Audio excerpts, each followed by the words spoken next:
Hello friends and welcome to தமிழில் football. So Chennai FC வந்து அவங்களோட ஸ்ட்ரைக்கர் பொசிஷனுக்குரிய பிளேயர் அனௌன்ஸ் பண்ணிட்டாங்க. அவர் வேறு யாரும் இல்லை, ஓவன் காயில் கூட ஜம்ஷெட்பூரில் ஒர்க் பண்ண Nigerian centre forward Daniel சீமாச்சுக்கு.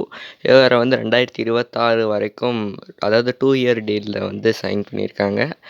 And இவரை பற்றி ஒரு பிளேயர் அனாலிசிஸை நம்ம பார்த்தோம்னா, ஸோ இவர் வந்து இது வரைக்கும் இந்தியாவில் வந்து 4 சீசன் விளையாண்டுருக்காரு with Jamshedpur FC and East Bengal.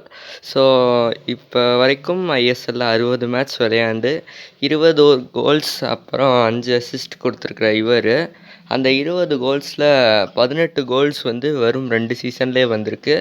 அது வந்து இப்போ நடந்து முடிஞ்ச சீசனில் 9 goals and 1 assist. And Owen காயிலுக்கு கீழே ஜம்ஷெட்பூரில் இவர் விளையாடுச்சு, அது ஒரு 9 கோல் ஒரு 4 அசிஸ்ட் கொடுத்துருக்காரு.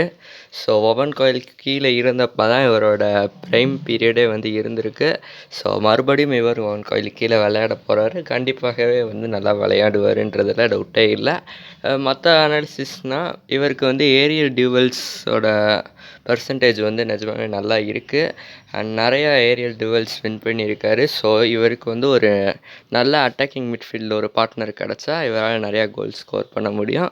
அண்ட் இவரோட கெரியர் பீக்கே பார்த்திங்கன்னா, நார்வே டாப் டிவிஷனில் இருக்க எஃப்கே மோல்டே அப்படின்ற ஒரு டீமுக்கு விளையாண்டு அந்த லீக்கில் இருக்க 2 டைட்டிலையுமே வின் பண்ணி அந்த லீக்கோட டாப் ஸ்கோரராகவும் இருந்திருக்காரு. இந்த ட்ரான்ஸ்ஃபர் வந்து நிஜமாலுமே ஒரு அசத்தலான ட்ரான்ஸ்ஃபர். அண்டு சென்னை எஃப்சியால் ஒரு நல்ல அட்டாக்கிங் மிட்ஃபீல்டரை ஃபைன் பண்ண முடிஞ்சிச்சுன்னா இவரோட ரிசல்ட்ஸ் இன்னுமே ரொம்ப ப்ராமிசிங்காக இருக்கும்ன்றதுல டவுட் இல்லை. ஸோ இந்த ட்ரான்ஸ்ஃபரை பற்றி நீங்கள் என்ன நினைக்கிறீங்க நம்ம கமெண்ட்ஸாக சொல்லுங்கள். வீடியோ பிடிச்சிருந்தால் லைக் பண்ணுங்கள், நம்ம சேனலுக்கு சப்ஸ்கிரைப் பண்ணிக்கோங்க. வீடியோ சம்மந்தமாக ஏதாவது இஷ்யூஸ் இருந்தாலும் கீழே கமெண்ட் பண்ணுங்கள். நன்றி.